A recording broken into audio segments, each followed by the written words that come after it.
All right, welcome back to the stream. Welcome back to another video. Today we're going to talk about how the Tesla prices are too damn high or dang high. I think, there are some petitions out there. There's some people lobbying, or there's some people trying to stand a voice about the IRS and the Treasury EV tax credit, and how, Tesla is certainly being unfavorably unrecognized as some of their vehicles, and their EVs are certainly getting screwed as not being classified as SUVs and just cars along with other EVs. But at the same time, as much as we need to try and get the IRS and the Treasury to reclassify some of our, the Tesla vehicles as an SUV, or the SUV, that Model Y as an SUV, at the same time, it takes two to tango. And I think Tesla should lower their prices because, it's too dang high. So I'm starting a petition. I'm starting a change.org petition. So definitely check it out in the link in the description below if you want to sign it and support the cause. But we'll take a look at kind of the background of all this, why we're doing this, and what's been going on so far. Because, I can see it from both sides. I'm a pretty balanced guy, I would say, at the end of the day. But, it takes two to tango. I guess that's my point. So we're going to jump right into it. But before we get into that, let's roll that intro real quick.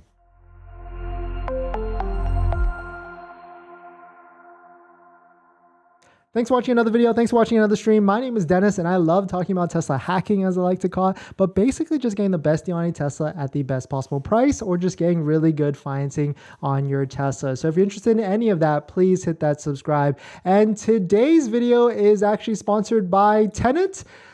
Down below in the description if you want to check out the link, which is, it's a very creative and different financing way to finance your vehicle or even refinance your Tesla EV. And you can defer your monthly payment or defer your loan to the end of the loan, just in the amount of even the $7,500 tax credit or even more, but more on that later. So let's take a look at this. So in the past, so this is where it all came from.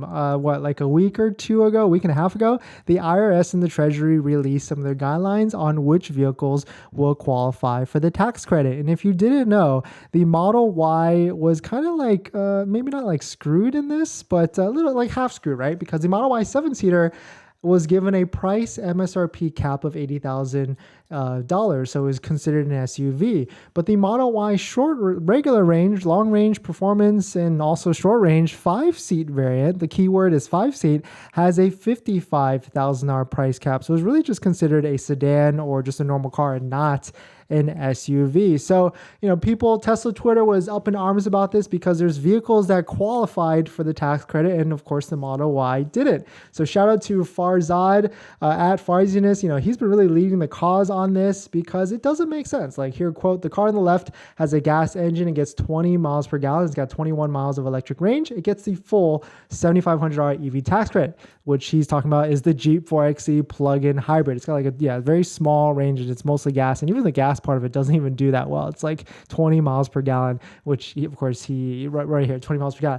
But the car on the right is of course the Tesla Model Y long range, which has an MSRP of $65,990 or $66,000. And because it's classified as a sedan and a car and not an SUV, it has a price cap of $55,000. But of course, the Model Y long range is $66,000. If it was classified as an SUV, if the IRS classifies an SUV, then you could charge all the way up to $80,000. So, of course, there was this movement, I guess, on Twitter.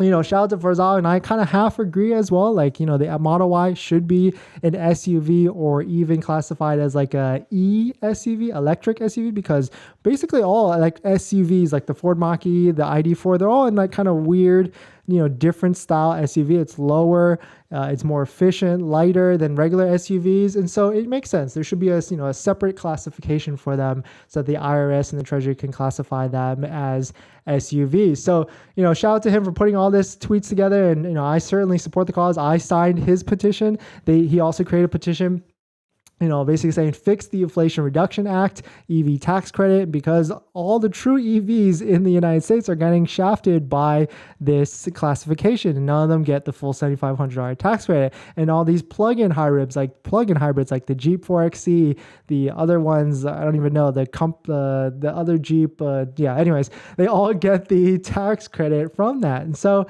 But, at the end of the day, I, have to half agree because it takes two to tango. Tesla has raised their prices, especially on the Model 3 and the Model Y, astronomically, I would say, from in the past, year or two. I mean, of course, there was that thing that happened for the past 2 years. There's material increases, inflation, and all that stuff. But, the Model Y long range used to be way under $55,000. So let's take a look at the Model Y long range first. Today's current price, as we know, is $66,000. But, back in April of 2021, it was $50,490, even all the way down to $49,000. And then if we go to the Model 3 long range, like here you go, here's a price history tracker. The current price was, before it disappeared on the website, even though you could still buy it but not order it, was $58,000. And, back in 2021, just April, just like a year and a half ago, it was $47,000. So, there's one thing for the IRS and the Treasury not to classify these vehicles or have them, under or whatever. But at the same time, Tesla should tango as well. So, and that's why I'm making this video. It might be a little sarcastic, but, I also agree that the Tesla prices are too dang high. We should lower them, Tesla should lower them to bring them back, slightly, maybe not like knee jerk all the way back down to what it was, but at least fit some of the guidelines that the IRS and the Treasury has pulled out, because at the end of the day, there's going to be more cars to be sold. So that's why I put a poll on my channel about 3 hours ago, and I asked everyone, should Tesla lower their prices to fit into the Inflation Reduction Act price guidelines? 55K Model 3 long range and 55K Model Y long range. And out of 267 votes so far, over 72% said yes. So 11% are Tesla shareholders because they need profits, and 8% said Tesla needs more sales. So that's what I'm asking all of you to join mychange.org/petition. Sign it. Of course, you can see it's right. I'm petitioning Tesla, lower Tesla prices to qualify for the IRA, the Inflation Reduction Act, 55K for Model 3 and Model 3 and Model Y. And I put my little pitch here. Basically, Tesla has raised the price for the Model 3 long range from $47,000 all the way to $58,000 from April 2021 to now. And the Model Y long range has gone up to $66,000 from $51,000. So I use the same date range, April of 2021. Tesla should reduce their prices back down. So check out this link in the comment, or actually in the description. Check it out if you want to support their cause, because, at the same time, while the IRS, shafted Tesla and didn't qualify the, vehicle as a SUV, the 5C Model Y long range, at the same time, Tesla should, move swiftly as they've always done and maybe do some price adjustments, at least for the first quarter, until this tax credit gets some more clarification with the $7,500 being broken out into two parts. But I think Tesla should lower their prices back down. So let me know you guys' thoughts on this. I'm kind of making it as like a sarcastic video, but at the same time, I also, would love to see Tesla lower the prices and sell more cars at the end of the day. So definitely check it out if you're interested. Link down below in the description.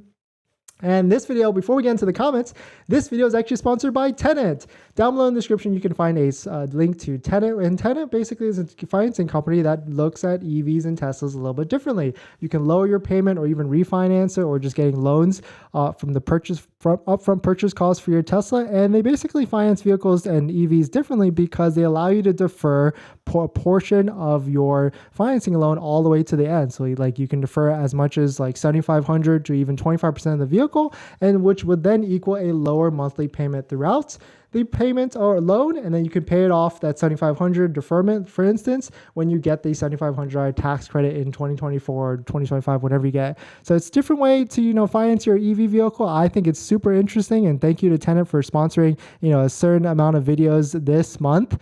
So definitely check them out if you're interested, and because I actually applied for them the other day. Still waiting to hear back for some reason, so I don't know what's going on, but definitely check them out if you are interested. All right, so let's jump into some comments. Moabi definitely will